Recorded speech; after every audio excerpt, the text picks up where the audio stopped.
তো খুব ভালো করে ফুটে গেছে। ভেজে রাখা কাঁকড়া দিয়ে দেব।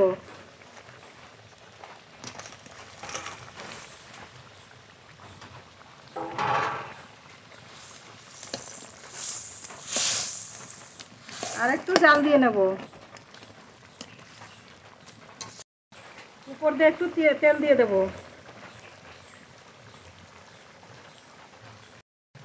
একটু ঢেকে আস্তে আস্তে জাল দেব। ঢাকনা তুলে নেব।